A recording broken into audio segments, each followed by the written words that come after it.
I work in a court, in a Crown Court. I'm a court usher, and I interact with people that commit crime every day, and it's very serious crime. It's indictable, serious crime, and I'm struggling because I do believe that we're all connected.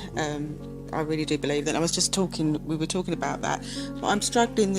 Some of these people that I meet are so far away from anything like this that this has not even occurred to them, and then. I appreciate that people are on a different path of their spiritual journey. We're not all at the same level. But, there's some of the things that these people do to other people and to themselves is so... I can't really find the word. I don't see how I can connect with that. Not in a snobbish way, but I can't see any commonality between us. I know that sounds horrible to say. Do you see what I'm saying? No, I completely appreciate that. I think that's a very human response to so many of the conditions and the kind of depravity that we see in mankind, in all of the things that we as human beings are capable of doing. So I'm just thinking, so would it be correct, if correct is the right term, to say, instead of thinking the person that commits crime is both my friend and my enemy, if you look at it in Vedic terms, like he's not even my friend and he's not even my enemy, but he is both those things. He or she is both those things to me. Would you say that is a better way of looking at it? Would that be a more helpful way to look at it? That's an interesting question. Here's a suggestion.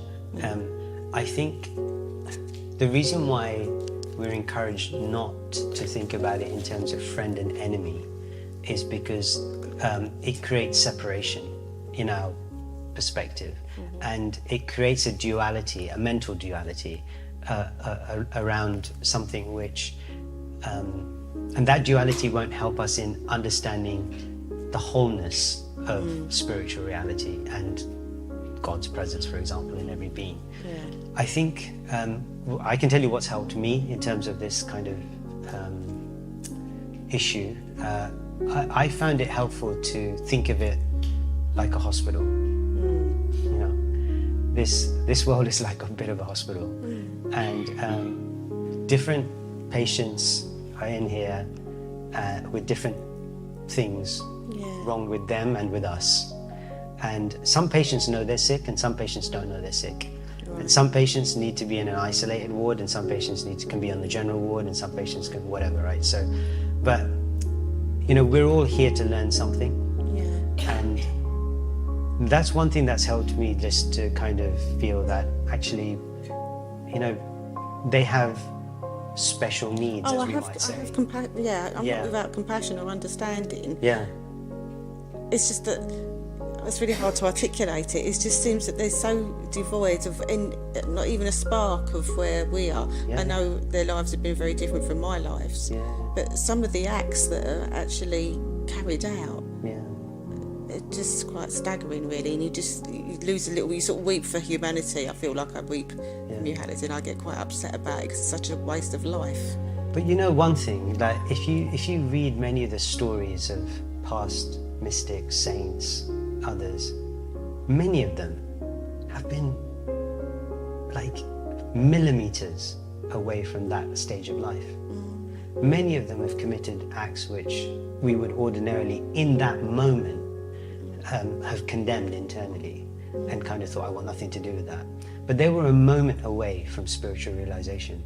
And I think there's an interesting thing there about the fact that spirituality does transcend these things. So whilst we're on that level and we're kind of engaging in all the things of the material world, these are very troubling things for us to perceive. But I think when we can see the potential, the spiritual potential of an individual, not being limited by those things, that everyone can move beyond. And ultimately, that's, you work in the court system, right? So that is the basis of our legal system. Yeah. It's the basis of our penal system, right? Like the idea that you can be reformed. Yeah, because if you can't be, there's no point in it, right? Exactly. So what are we doing? Yeah. So that's, and I think that's an important thing for us to remember also, is that, there will be different things required and needed for an individual at a point in time. But if we appreciate that there is a spiritual spark there is the presence of God there, then we can appreciate there is potential there. Yeah. And who knows how close they are to that potential. And it's our job to help them as much as we can along that path. Oh, that's been really helpful. Thank you. Okay. Thank you.